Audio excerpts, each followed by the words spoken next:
The following program, Live and Learn, is made possible by Aging Partners. Find out more on their website. Are you comfortable sitting quietly with your own thoughts? I'm Kristen Stoes, and I encourage you to stay tuned to listen to Dr. Carla Jensen, who explains how mindfulness meditation can enhance your life and possibly be the most important part of your day. Hi, I'm Lita Powell Drake, and today we're going to talk about OLLI, the OSHA Lifelong Learning Institute. This is designed for seniors age 50 and older, and you can continue to learn, to live and learn. OLLI is your opportunity to go back to school. Stay tuned. Hi, everybody. Welcome to Live and Learn. My name's Kim Hipchia. Hey, today I'm going to be talking to Barbara Bartle, who's the president of the Lincoln Community Foundation. And we're going to be talking about how this organization in the city has really made a big impact on the city of Lincoln. Stay tuned. Hello, everyone, and welcome to Live and Learn. I'm your host, Jerry Renaud. Today, we have a great friend of the program with us. It's Ryan Sofin, who is the Outreach Coordinator of the Nebraska Department of Justice in the Office of the Attorney General. He's here to enlighten us and tell us how not to get scammed by mail, phone, or internet concerning COVID-19. Lots of great stuff here. Don't miss it. This and more on today's Live and Learn. It is my pleasure to welcome Dr. Carla Jensen, Professor of Communication Studies at Nebraska Wesleyan University. Carla is a certified yoga instructor and is also certified to teach meditation. She is here today to offer her expertise in the science of mindfulness meditation. Welcome, Dr. Jensen. Thanks for having me. It's wonderful to have you on Live and Learn today. Let's start by defining mindfulness. And then I would like to hear about your background and how you got into this work. Sure. Mindfulness is the basic human ability to be fully present of where we are and what we're doing. And as you can see on the slide, we all possess this skill. We just need to learn how to access it. And so what we do is we say we cultivate mindfulness. This is the practice of coming back to the present moment again and again. And we do this through a host of contemplative practices. So if you see on the slide with the contemplative tree, this helps us recognize that there are a variety of things that we can do to come back to the present moment, such as walking or singing, and also sitting in silence.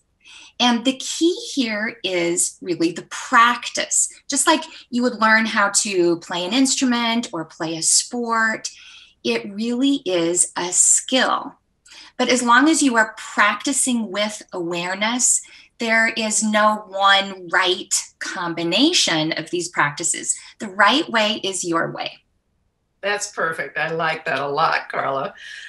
What led you to explore these practices and how do you use them? Well, I have rheumatoid arthritis. I've had it since 1990. And in about 2006, I was invited to do yoga and I was having a flare up at the time. And I said, I can't move. And the person said, can you breathe? Then you can do yoga. So I couldn't argue with that. And I started doing yoga. And I really found the power of this moving meditation for my body as well as my mind. And I love teaching, and one of my areas of my PhD is instructional communication. So I thought, how can I bring these practices into the classroom? I knew how much this would benefit my students. So I earned my 200-hour yoga certification so I could bring this to campus. And then I took a deeper dive specifically into the neuroscience and physical science of mindfulness meditation. And in 2017, I completed my 500-hour yoga certification. And I also completed a year-long program specifically to teach meditation. That's fantastic, Carla. And this really has allowed you to take this to a new level. Yes. I do want our viewers to know that you were honored in 2018 out of all Methodist University professors in the United States. You were honored with an award recognizing your cutting edge curriculum. Just fabulous. Yes, thank you. And what an honor. And I love how this contemplative campus initiative is really bringing together students, faculty, and staff. And I can help students through academic courses which explore the science of mindfulness meditation, how to navigate the sometimes bumpy road of college. And we also have campus-wide weekly activities. We have yoga and meditation. And even during COVID, last weekend, I hosted a 6-hour silent retreat on Zoom. So we're doing that. And I've also been teaching at the Lincoln Correctional Center. I've been there for 3 years. That's fabulous. So this really is applicable in a number of situations. Yes. Yes, yes, Yeah. I like that a lot. Mm-hmm. So I know there are studies that have concluded that when people practice mindfulness, they feel better, both physically and mentally. Could you comment on that? I think we have another slide to bring up on that. Yes, yes. The research is compelling and robust and growing. But before we get to exploring all of the benefits, I have to say that these practices won't take away life's challenges. Mindfulness is not a panacea for every problem. However, we know from the emerging research that these practices are so beneficial for our emotional and our physical health, because they help us get out of autopilot. They help us come to the present moment instead of ruminating about the past or being stressed about what's to come. So specifically, we can more enjoy the richness of life when we have lower stress and lower anxiety, which comes from just noticing the breath come in and out. Our mind-body awareness is enhanced through these practices, which for somebody like me with a chronic illness, it really helps me connect and take care of my body. Mental clarity is enhanced. We can focus more because we're focusing on the present moment. And because we become more aware of our environment, we actually increase our capacity for gratitude and positivity because we see more things around us. We also become less afraid of trying again and again, which is particularly important for college-age students, that notion of resilience. And from a communication professor point of view, it enhances caring communication. And so we are able to really respond instead of react. And that can help in all kinds of situations. Yes, it can. Yes, it can. How often then, and for what period of time should we meditate to actually realize these benefits? And can you also explain, I'm sorry, can you explain after that what's happening in our brain when we're engaged in these mindful activities? Right. And I'm glad you asked that second part because, first of all, our minds don't go blank. What we're doing is we're observing our thoughts. We're becoming more familiar with what's going on in our heads. And we don't need to be Olympic meditators to see results. As a matter of fact, just one deep inhalation and complete exhalation, that helps the parasympathetic nervous system, that's the rest and digest part of our body and brain. It tells us that it's safe. We don't need to pump out those extra stress hormones. So the oldest part of our brain, the amygdala, was really built to help protect us from threats. But this part of the brain isn't equipped to let us know if the threat is a grumpy person or a bear rushing after us. So what does it mean to have a regular mindfulness practice? If we become more aware of what we are doing again and again, when we are noticing the beating of our heart, the moving of our breath, we can really respond with wisdom and patience and discernment instead of impulsively react, especially in times of stress.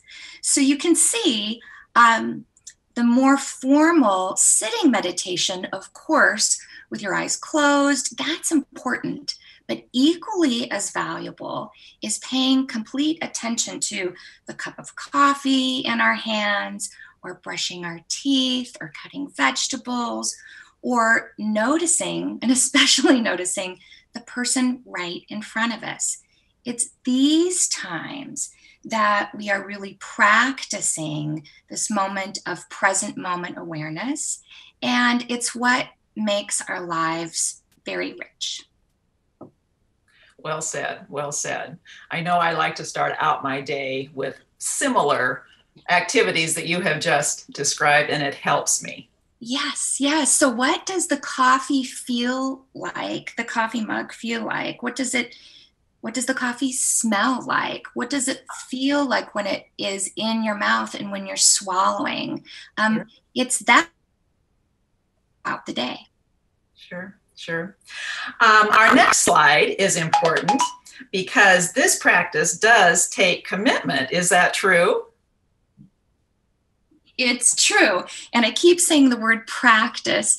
You can see on this slide, this is our little dog, Gus. And if you're training a dog, oh my goodness, you need all of these things. And the same thing when you're training your mind. And you wouldn't yell at the dog, and you wouldn't, beat up on the dog, but you would continuously train with patience, flexibility, good humor, compassion. And sometimes it takes a team. In my case, for instance, when I became very committed to these contemplative practices, it's when I had people encouraging me and inviting me to do yoga with them, to meditate with them. And so for some of us, it really does take a community. Sure, sure. That's understandable. Is it sometimes difficult to convince someone that using their precious time in meditation is productive? Yes, it is. And it really is not a selfish act to take time to do this. As a matter of fact, it's selfless.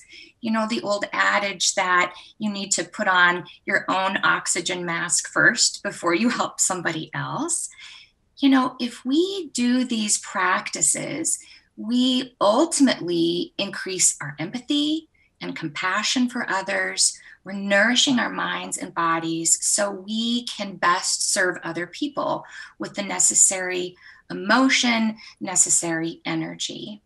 So you don't have to believe me either. You could believe, for instance, the Centers for Disease Control, the World Health Organization, both of whom have said that stress is a pandemic. Also, the American Heart Association, the American Medical Association, even AARP recommend this positive habit for overall mental and physical health, which are absolutely intertwined. So the science is really there. It is. It is. Important to know that. Yeah. We have just a couple of quick minutes left. Do you have a story of personal growth, of positive health results from meditation? Sure.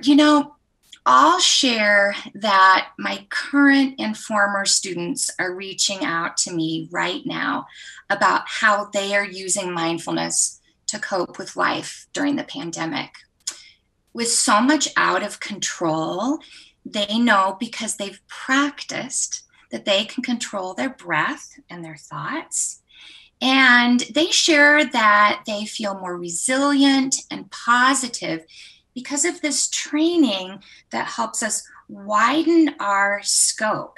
We have more awareness to see the big picture. And of course, we need to recognize that we are all experiencing fear, anxiety, emotional and physical discomfort. Mm-hmm. But my students are reporting repeatedly that because they've practiced and cultivated mindfulness, they can also identify the many things that are simply neutral in their environment, as well as the positive and the pleasant. So there's so much that we can note and be grateful for when we are doing these practices. Yes, and in these times, this would be very important. Mm-hmm. I'm thinking. So we have not quite a minute left. Carla, our last graphic is just the best. You are jumping for joy. I am. This is a beautiful picture. And where were you there? Yeah, we were in Vienna, Austria, actually. We were in the Vienna woods. No wonder I was jumping for joy. You would have been. You would have been. Well, do you have a couple of things that you would like to end our interview with? A couple of things to say. You know, cultivating a mindful life, it's something we can all do. There are no drug interactions. It doesn't cost anything. It is just practice. And there are many doors to the same room. And what happens here is that we can make really the ordinary extraordinary. So you can't do it wrong. I invite you to do a little bit of research on your own. Try it out, have a visit with your friends and family, see how it goes. I love that. That's a perfect way to end this segment. Dr. Jensen, thank you so much for being here today and giving us yet another tool that can help us in our daily lives as we all continue to live and learn. Hi, I'm Randy Jones with Aging Partners. Did you know that Lincoln expects a 75% increase in the number of seniors living in our community over the next 15 years? Aging Partners is a community service that provides fitness programs to help keep older adults strong and healthy. This year, Lincoln Cares donations are providing funds for new fitness equipment. You can help make this happen. Sign up to support Lincoln Cares and add $1 to your LES bill each month. Hi, everybody. Welcome to Live and Learn. My name's Kim Hachia. I want to give a big shout out and thanks to my friends at LNK-TV for the opportunity to bring these programs to you via technology that keeps us safe. I'm in my home office, and my guest today, Barbara Bartle, president of the Lincoln Community Foundation, is in her office downtown. I also want to thank Dave Norris, who's our executive producer for Aging Partners. So big shout out to everybody. Barb, thanks for coming today, and welcome. Thank you, Kim. Thanks for asking us. Yeah, you're welcome. Can you describe what the foundation is, maybe a little bit of its history and then what your role is at the foundation? Sure. You know, the Lincoln Community Foundation is the oldest community foundation in the state. We were founded in 1955. Our mission is really threefold. One that most people know about is that we work in the fundraising area. People are familiar, I hope, or getting more familiar every year with Give to Lincoln Day. We have Lincoln Littles Giving Day. We set up donor advised funds. We work with folks that want to leave a legacy for the community. So there's a great deal of development. Last year was a record year, and we had over $17 million in gifts to the Community Foundation. The second component of our mission is that once the funds are raised, then we make grants to the community, to nonprofits in our community. And we have open door grants that nonprofits can apply for throughout the year. And they serve all areas of the community, from pets to pantries. So it's very broad grants that we give in the community. And we have our donor advised funds all make grants from all of the funds we have there. I think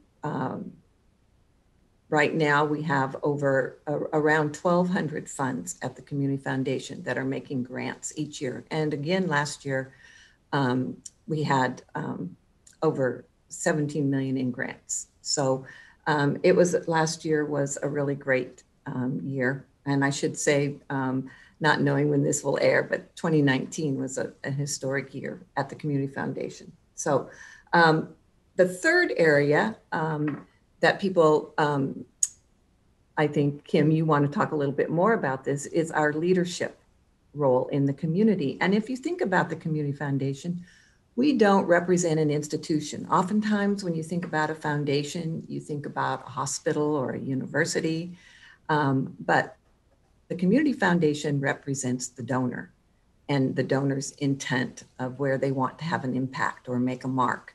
And so because of that centrality of being able to be at the center of things I just talked about, philanthropy, public, private, and philanthropic work, it's a good intersection that we can be neutral conveners in the community. So when there's a need or an opportunity, we can convene a table of community members to help solve problems or to help get opportunities off the ground.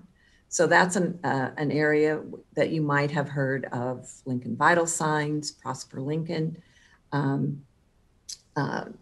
We've been working with South Downtown on a redevelopment plan. So that's a sampling of kind of our three areas of our mission. And my role is president at the Community Foundation.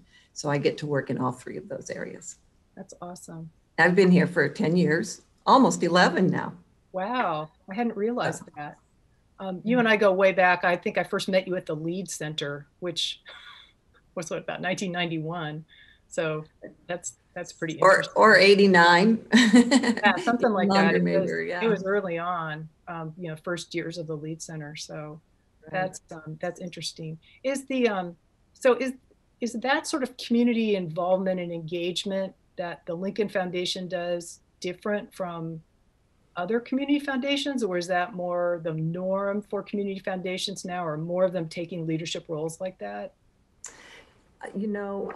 So in 2010 is when I started my role here at the Community Foundation, and went to my first national conference and started learning about the role of community foundations. And that was a very strong movement that for years, our first community foundation was established in 1915 in Cleveland, the Cleveland Community Foundation.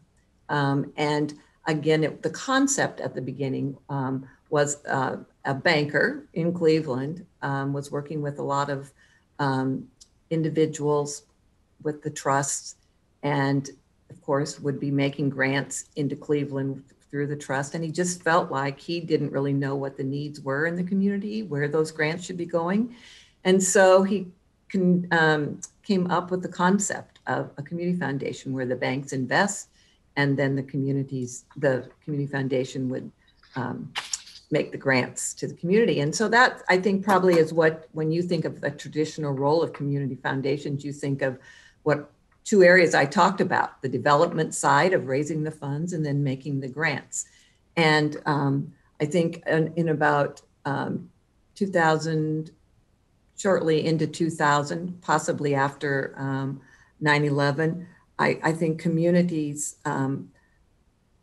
really started looking at the role of the community foundations being much more active and proactive in communities because of what I was explaining. We kind of sit at that intersection between public, private, and philanthropic work.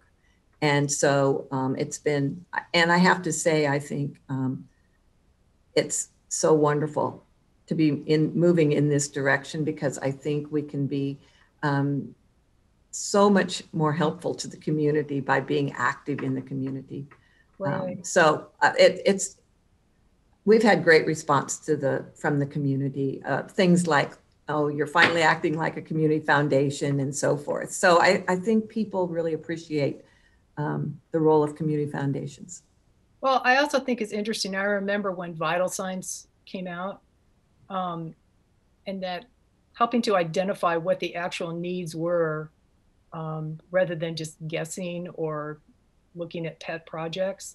I think people appreciate that it's research-based, and that it also you look at actual needs for the community, and not just say, well, wouldn't it be nice if everybody had a cardinal in their backyard, as opposed to, well, do we really need cardinals in our backyard? Right. Like there's the foundation has really focused on children, and which I sort of also bubbled up through Prosper Lincoln. And so I think there's a really great opportunity to make deep impact on the community. And that's what a great legacy for our community to be able to say that. Well, so when community foundations have started working in this leadership role, some I would say started at Prosper Lincoln. And realized they needed to go back and do that data, you know, do the research. And we're so fortunate with the University of Nebraska Public Policy Center that we 13 funders in the community commissioned that first Lincoln Vitals sign. And the Community Foundation has served as the backbone.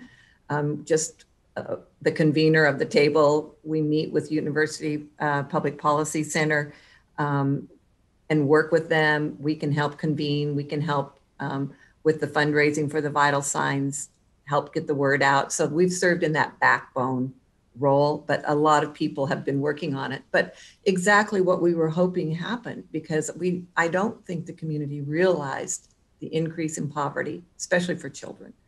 And from there, the community actually said to us, you know, we can do better in Lincoln. What are we going to do about that? And then that led to Prosper Lincoln, where we had the focus on children and workforce and innovation. And kind of the rest is you know, and it's not short-term work. That's the other thing I would say about this leadership role. That's changing. You know, I used to think of grants, 3-year grants. Don Clifton told me a long time ago, when I was young in this development world, and he said, you know, we need to start thinking of 25 years. And it was like, oh, wow. But when you look back and you think about it, this is the 20th year for the community learning centers. Antelope Valley, getting the housing going 25 years ago, that work started. So that's the other thing about this work is it's complex, and it's work we're going to keep doing in the community. Yeah, that long range vision thing is, that's really true. I remember being at a presentation somebody did from Austin, Texas. This would have been about 1987 or 8. And the university was talking about that tech park, starting the tech park. And this gentleman said, this will not solve your problems in 2 years. This is a 25-year thing. And, you know, 1988, you know, that's, you know, a long time ago. And that the tech park's been full for several years now. And now we have Innovation Campus. And it's not a short-term thing. I mean, it's Innovation Campus has been, I don't know, it's not even 10 years. And there's a lot of empty land out there, but there's a lot of stuff that's happened. And so I think having the patience to, you know, come up with an idea and having the patience to nurture it along, I think that's an important attribute to any kind of project that you really want to. I mean, yeah, you can swoop in and make quick impact, but you also have to be able to let things roll out. So swooping in, you guys have done some swoop in this year to help agencies cope with the pandemic. Can you talk a little bit about that? You know, this community is so generous. And I saw today that, you know, there's just a great need this year.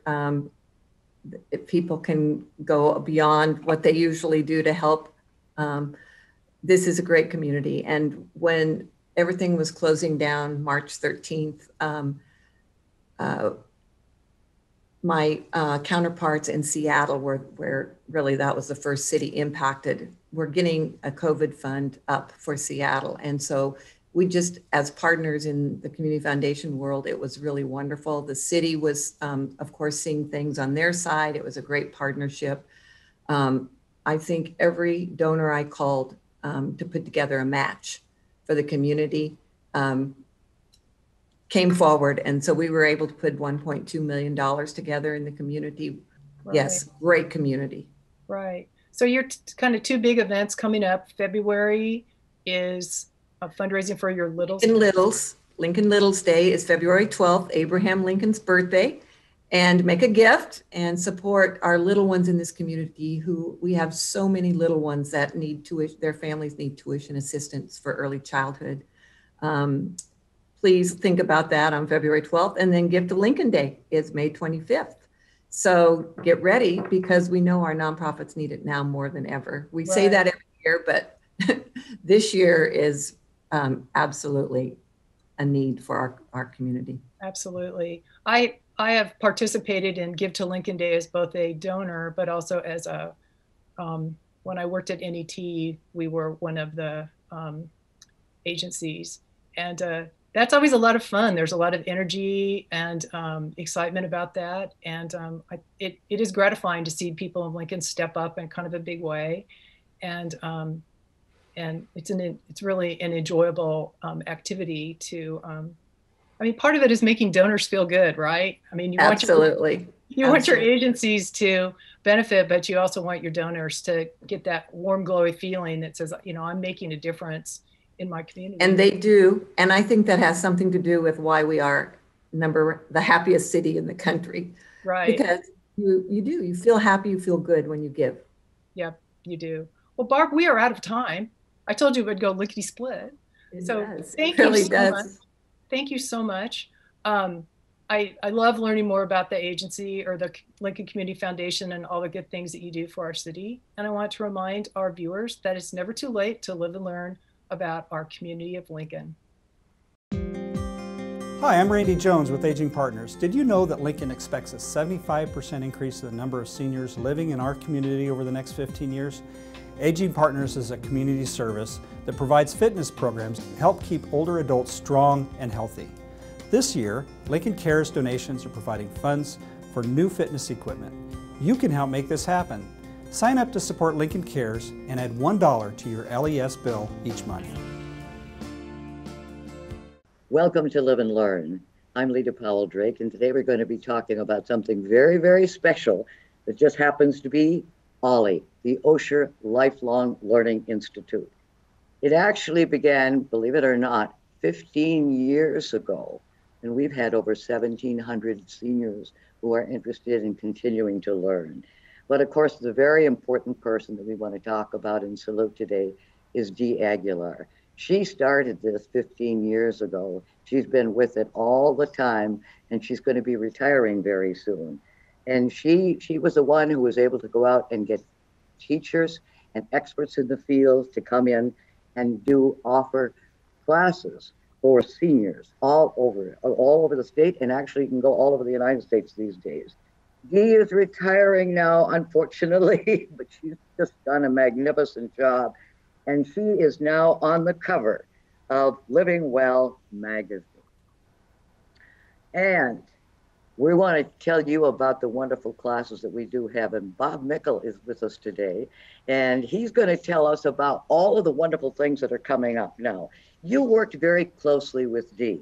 But how did you get interested in the Osher Lifelong Learning Institute, Bob? Well, really, it was kind of by default.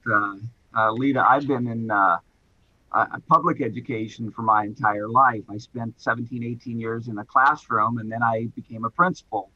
And I was there about 17, 18 years. And one day I walked in and I said, you know what? I'm ready for something different. And I really didn't know what that was. And so after I stepped away, retired, if you will, from public education, I found a part-time position being offered on the University of Nebraska's website to be a curriculum coordinator. And I applied for the position, was hired for the position, and it didn't take long, and I ended up moving it all the way, getting it moved to a full-time position. And so I've been there now about 3 years, coordinating the curriculum, and it's a perfect fit for what my passion was while I was as a high school administrator. Well, we want to give you an example of some of the classes that we offer with OLLI because they're wide and varied. And we're going to show you some that we had last year because we got the coronavirus this year. So we'll give you an idea of what you can look for.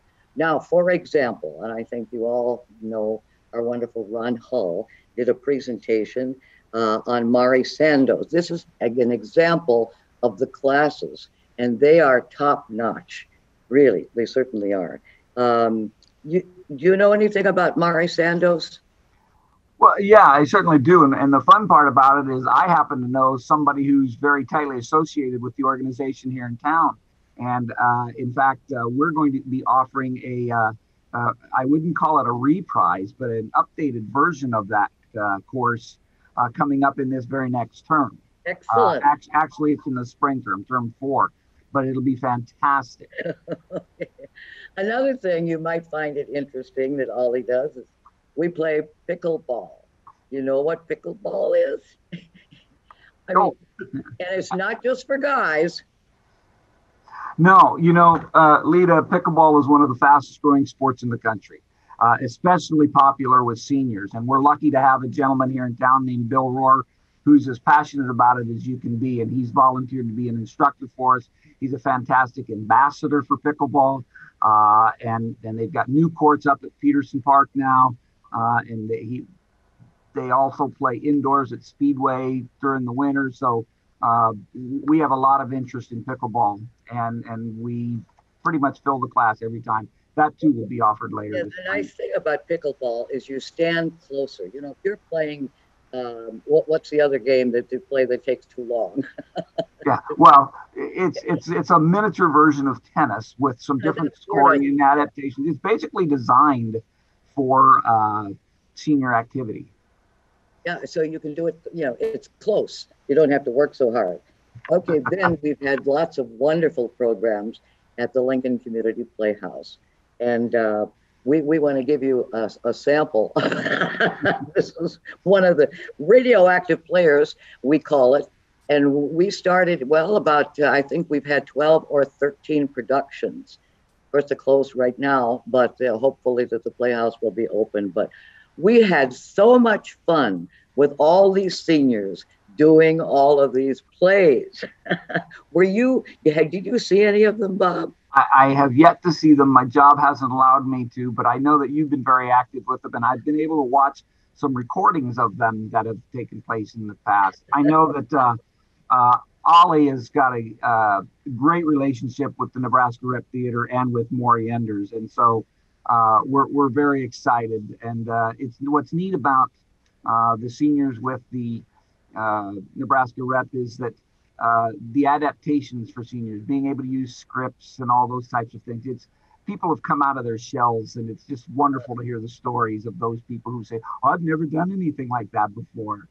I know, and so many people who don't realize that they can have the script or the book in their hand in case they need it. Some people didn't need it, other people did, and that's okay. And we've had so much fun with that, and hope that we'll open up again once coronavirus gets out of here. Okay, and then we have singers. We've got some talented people in Ollie. We've got I forgot the name of what they call this group. This is a group called the Greasers. Oh, that was the Greasers. And the Greasers. Lita, this was actually a result of one of the things that went on at the Nebraska Rep Theater when they did a production of Grease. And those folks had so much time, they decided they wanted to keep singing and keep doing things like that. So the Greasers were basically a singing group that evolved, and they just love to get together and sing and do little gigs around the city. And they're a perfect example of a number of interest groups that we have, people who just get together for the love of doing the things that they love to do. And they are a hoot. Oh, everybody has a great time. And then, but on the serious side, we have the science guy. So you can go in and learn something about that. And it's fascinating when you look at what they're doing there in science. You get to see it. And we have a picture of a guy and who's standing. I looked at that and thought, what are they doing? There's a toilet in there. Are they examining something in the toilet? This actually is a photo taken of a course that was done here on East Campus. The instructor is teaching a class on plant science. I'm sorry. And Lita, Nebraska is an agriculture state, so our membership is very interested and very passionate about learning about those types of classes. Okay, and what are the kind of classes are on the schedule? Well, I'll tell you what, when you take a look at what's being offered coming up this winter, starting in mid-January, know that we're offering a wide variety of courses that meet the needs of all of our membership. As you know, our motto is curiosity never retires. So we're offering classes in arts and history, language and literature, science, on and on. A couple of them that I think will be fascinating, and it's hard to say which ones because they're all going to be fascinating, but we're going to do a history class on Black women journalists, for example. We've got a language and literature class scheduled on the power of poetry. When we look at science, we look at something like, what is time? The arts, we're going to do a Shakespearean class on Shakespeare on stage, on the page, and in the theater. And we could go on and on. It's just there's all kinds of amazing, wonderful things that Ollie is offering. And we do this 5 times a year. Well, this is very important now because with the coronavirus 19, how are you going to handle the classes? Well, yeah, coronavirus is unfortunately winning right now. And Ollie is being very careful to honor the safety and the security of their membership. And so what we've done is we have converted all of classes coming up in our winter term to streaming via Zoom. We're going to have 50 some classes and they'll all be Zoom. We have some people who say, I really don't want to do it that way. But the encouraging thing about it is as we move into the spring, we've got about 15 to 20 classes that I have been able to schedule face-to-face in the anticipation that whether it's the vaccine that's taken care of or we're moving in the right direction, then we're moving in that way. But right now, everything is going to be done via Zoom. The next session begins, registration actually begins on January 12th. And I believe the classes start on January 25th, Monday, January 25th. It is a 6-week term, and classes will vary in length. Some will meet 1 time, some will meet 2, some will meet all 6 weeks. All right. Well, for all of you at home, if you're 50 years of age and older and want to continue to learn more information, we have a telephone number that we'll put up on the screen. You can call Ollie and check out things and ask some questions. And that telephone number is 402-472-6265. Anything else, Bob, for the good of the cause? Let's not forget that one of the things that we are also doing is we are going to get back to traveling. And COVID has put us on hold as far as traveling is concerned. But we have a travel committee that is putting together some amazing trips coming up starting next fall. I know that, and we're going to offer some classes that teach about these trips. One class that's coming up is... Yeah, the exciting thing is, if you don't know about Madagascar, for example, you have a class before to let you know about. Exactly. For example, one of them that's coming up is we're going to go north to Alaska. We're actually going to have a class on that. We're also going to have a class on. There's a trip going on to Texas, and there's going to be a class on the Texas presidents. We're going to Savannah and Charleston, and we're going to have a class on that. We're heading to Morocco, and we'll be doing a class on that. So and you don't have to go to those places to take those first, actually take the classes. We want the classes to be for anybody, but if people are particularly interested in the course and then end up wanting to travel, that's a win-win.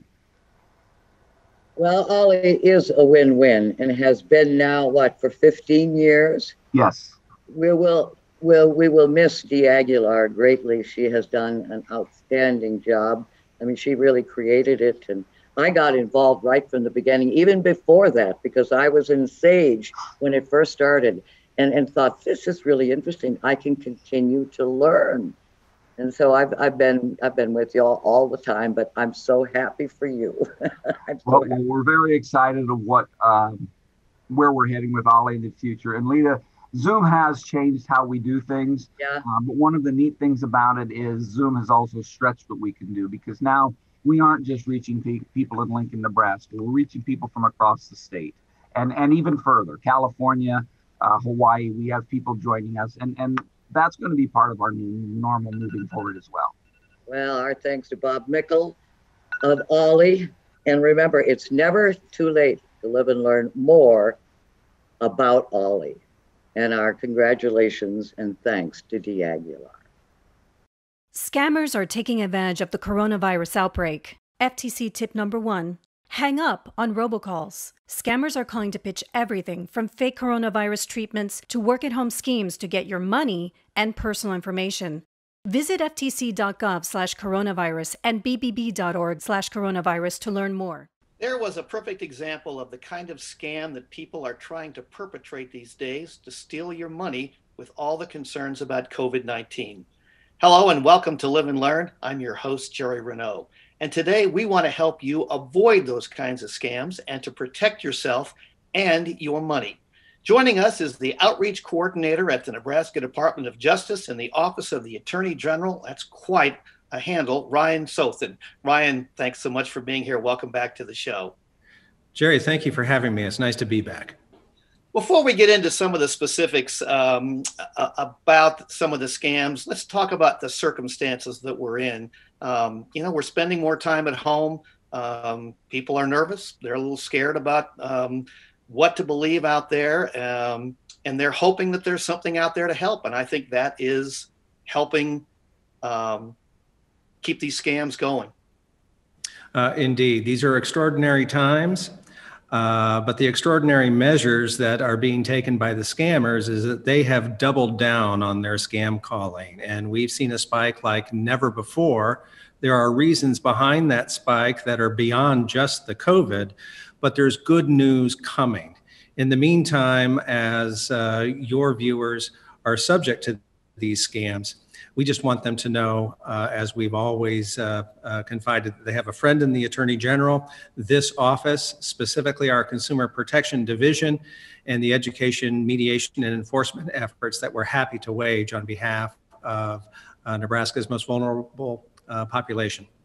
And I always like your mantra, if it sounds too good to be true, it probably is.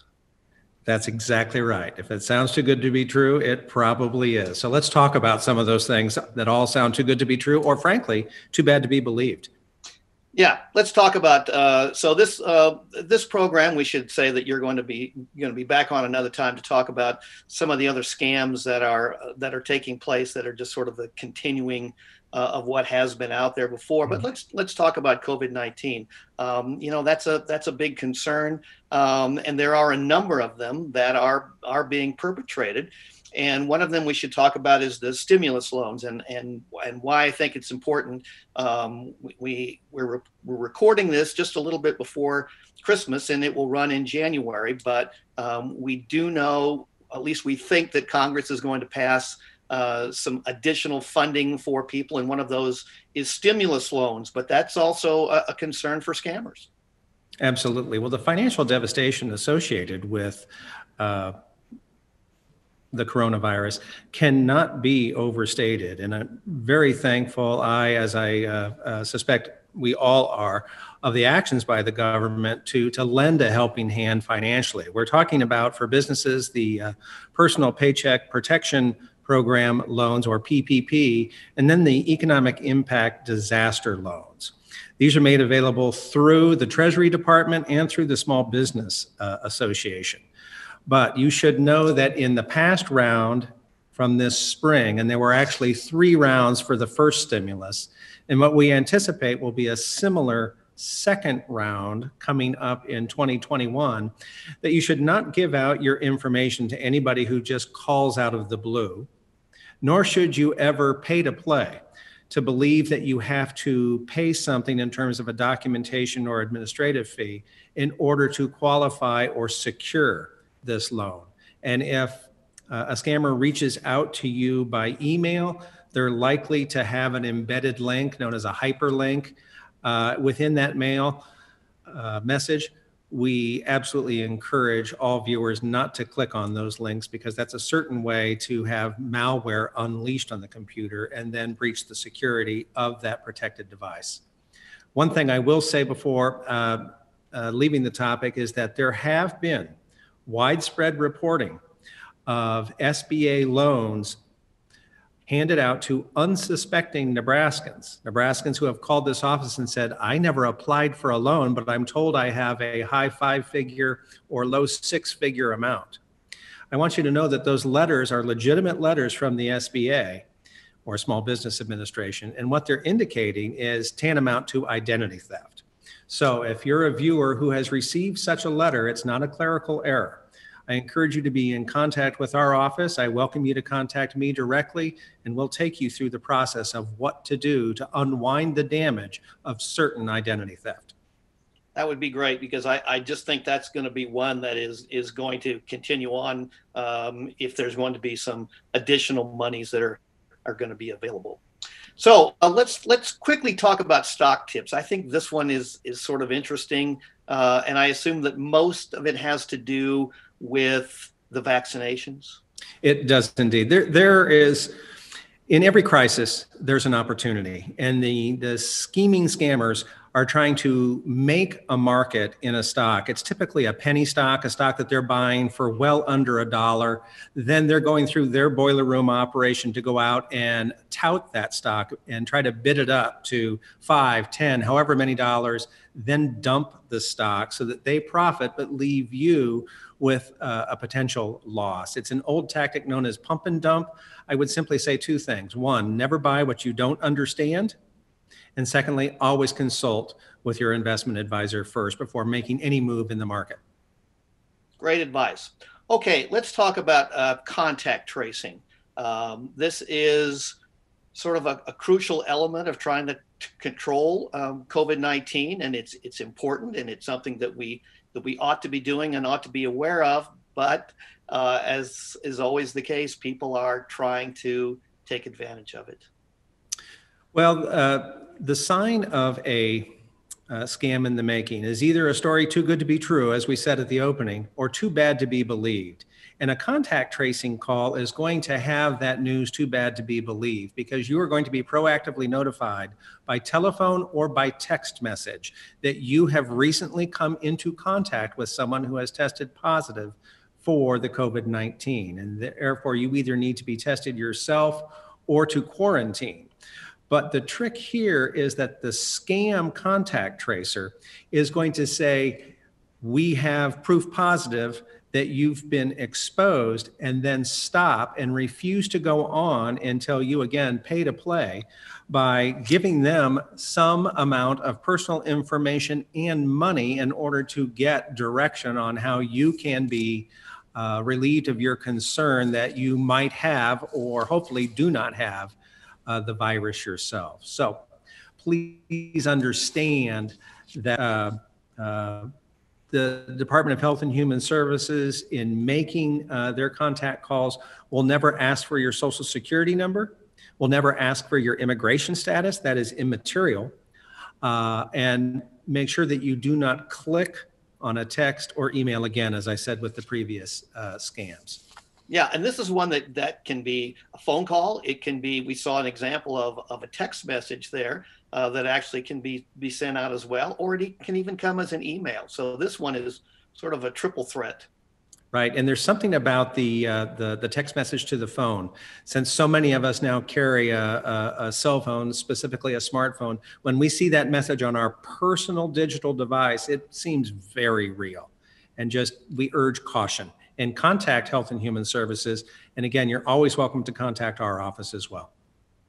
Okay, let's talk about vaccinations, because vaccinations have now are going to be a part of our life for the next, I don't know, 4, 5, 6, 7, 8 months, I guess. And we'll see what happens when we get to the point where, are we going to have to get another shot next year, however it all plays out. But so now is kind of a tricky time to deal with the vaccinations, and people are, again, they're trying to scam people out of money. Well, we're in a fluid situation for exactly the reasons that you just described, because heretofore, the previous 9 months of this year, any telephone call or message received regarding a potential cure was completely a scam. But now we have 2 of what could be 9 potential vaccines available. The 2 are from Pfizer and Moderna. But I would like the viewers to know, first of all, that there is nothing that you can do, no price that you can pay to put your name on a list for early access to the vaccine, nor can you make another payment to move up that list for priority application. And nobody legit tied to any vaccine or medical practitioner is going to ask you for your social security number, your bank account, or your credit card number. And therefore, we implore you to ignore any vaccine offer that says differently. Yeah, that asking for personal information, that should really be a red flag for people, shouldn't it? It should indeed. No one needs your social security number, your date of birth, over the telephone. If you didn't originate the call, don't give out the information. Okay, let's talk about scam charities. This is one that, again, plays on the heartstrings of people. They think they're doing good, and yet they're getting scammed. It absolutely does. And we've just come out of the season of giving because most charitable giving peaks in the fourth quarter with the holidays, but with disasters, and this can be deemed perhaps, if you will, a health disaster, there's always someone scheming to tug on the heartstrings to get you to donate. We would simply say that the best thing that you can do is to verify that your charity of choice is legitimate. There are a number of charity watchdog websites that you can take access to and check out your charity, such things as the Better Business Bureau's Wise Giving Alliance, GuideStar, and my personal favorite, which is Charity Navigator. If you don't have access to that on your computer or don't have a tech-savvy family member or friend who can help you, again, give me a call directly. I'd be happy to look it up for you. I'm very familiar with a number of charities, since 501c3s or nonprofits are something that this office regulates. Okay, and the last one, briefly, this is one that just I don't understand at all, but it's a pet scam where they are trying to get people to buy pets to help them because they're alone and because of the COVID-19. Well, we've been a long time suffering with this coronavirus, and it's yet to be a full year. But part of that suffering is the loneliness and attendant depression given that loneliness. And the thing that you want to do is to fill your heart with love external, and a pet fills that need perfectly. There are many ads. Most of these ads are playing out on social media that play to our emotions with adorable pictures of puppies or other pets, compelling stories of why the pet's available and details about their personality. If you make the purchase as an impulse buy, which would be understandable, understand that you're then going to be flooded with emails that ask for additional funds in support of such things as vet bills, crating, shipping, inspection costs. So don't use a wire transfer service. Be highly suspicious of additional charges. Do a background check on the owner themselves by name. Find out as much information of them as possible tied to their address. And then even do a reverse image search, which you can do in a search engine to see if that image of that adorable pet shows up elsewhere on the internet attached to other ads. And most of the time, pretty legitimate organizations are even going to want to come to your house and do a background check on you as well. And if that's absolutely, yeah. Okay, very briefly, let's talk about a few things that people should keep in mind. What can they do if they think they've been scammed? Well, again, if you didn't originate the call, don't give out the information. Also, keep a clean machine on your computer. Always keep your computer operating system and any attending antivirus, anti-malware updated. It's an automatic setting. If you don't know how to do it within your control panel, which takes about 30 seconds, you do have a tech-savvy family member or friend who can help you. The Federal Trade Commission has a very robust website tied to the coronavirus, just at FTC coronavirus scams, a wealth of information. Then our office website is protectthegoodlife.nebraska.gov. You can call us toll free at 1-800-727-6432 or locally at 402-471-2682. But I would close by saying I am more than happy to deal with all of your viewers directly. My direct phone is 402-471-3878. Say that you caught me on Live and Learn and you have a question, and I'll be happy to help. Ryan, thank you so much for your help. We are out of time, as always. You're going to come back and talk to us again about some other scams, and we'll talk a little bit more about some of this new technology that is coming our way next year, which is going to perhaps eliminate some of these calls. But thank you so much for being with us today. And thank you for having me. I'll look forward to that next time as well. And Thank all of you for joining us today. We very much appreciate it. We want you to stay safe and stay healthy. And remember that it's never too late to live and learn.